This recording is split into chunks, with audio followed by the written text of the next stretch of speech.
الشيطان الرجيم پناہ مانگتا ہوں میں اللہ کی شیطان مردود سے۔ بسم اللہ الرحمن الرحیم شروع اللہ کا نام لے کر جو بڑا مہربان نہایت رحم والا ہے۔ وقال لهم نبيهم إن الله قد بعث لكم طالوت ملكا قالوا أنى يكون له الملك علينا ونحن أحق بالملك منه ولم يؤت سعة من المال قال إن الله اصطفاه عليكم وزاده بسطة في العلم والجسم وقال لهم نبيهم، اور ان کے نبی نے ان سے کہا ان اللہ قد بعث لکم طالوت ملکا، کہ اللہ نے تمہارے لیے طالوت کو بادشاہ بنا کر بھیجا۔ قالوا، تو وہ کہنے لگے انا یکون لہ الملک، کہ بھلا اس کو ہم پر بادشاہت کا حق، ونحن احق بالملک منہ، اور ہم اس سے زیادہ حقدار ہیں اس بادشاہت کے، ولم یؤت سعۃ من المال، اور اس کو تو مالی وسعت بھی نہیں، اس کے پاس روپے پیسے بھی نہیں، کوئی بینک بیلنس بھی نہیں ہے اس کے پاس۔ قال ان اللہ اصطفیٰ، اللہ تعالیٰ نے فرمایا ان اللہ،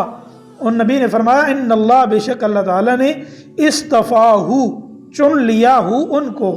علیکم، تمہارے اوپر، وزادہ بسطۃ فی العلم والجسم، اور اللہ نے تمہارے اوپر ان کو فضیلت دی، علم کے لحاظ سے بھی اور جسم کے لحاظ سے بھی فضیلت دی،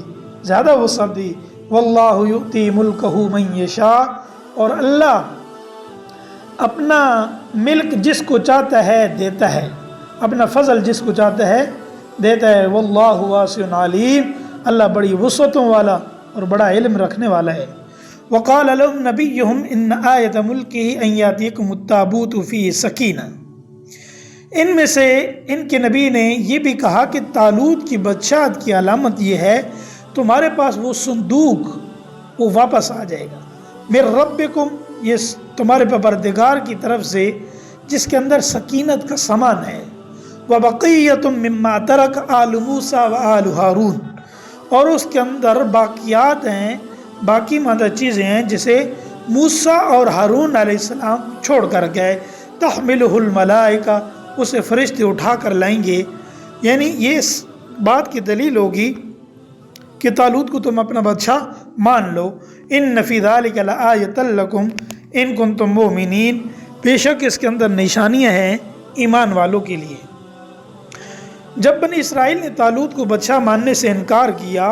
اور ان کے بادشاہ مقرر ہونے پر کوئی نشانی طلب کی، تو اللہ تعالیٰ نے حضرت سموئیل علیہ السلام سے یہ کہلوایا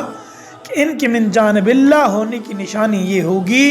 کہ اشدوی قوم کے لوگ جو متبرک صندوق اٹھا کر لے گئے، ان کے زمانے میں اللہ کے فرشتے وہ صندوق تمہارے پاس اٹھا کر لے آئیں گے۔ اسرائیلی روایات کے مطابق اللہ کا کرنا ایسا ہوا کہ اشدویوں نے وہ صندوق ایک مندر میں لے جا کر رکھا، مگر اس کے بعد وہ طرح طرح کی مصیبتوں سے دوچار ہونا شروع ہو گئے، کبھی ان کے بت گر جاتے، کبھی گلٹیوں کی وبا پھیل جاتی، کبھی چوہوں کی کثرت پریشان کرتی۔ آخر کار ان کے نجومیوں نے مشورہ دیا یہ ساری آفتیں اس صندوق کی وجہ سے، چنانچہ انہوں نے وہ صندوق بیل گاڑی میں رکھ کر انہیں شہر سے باہر کی طرف ہنکا دیا۔ بائبل میں فرشتوں کے صندوق لانے کا ذکر نہیں، مگر قرآن کریم نے صاف کہا ہے کہ اسے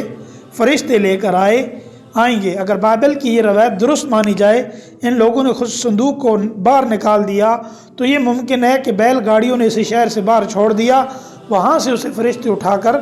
بنی اسرائیل کے پاس لے آئے ہوں، اور یہ بھی ممکن ہے کہ بیل گاڑیوں پر ہنکانے کا قصہ ہی غلط ہو، فرشتے اسے براہ راست اٹھا لائے ہوں۔ واللہ اعلم بالصواب۔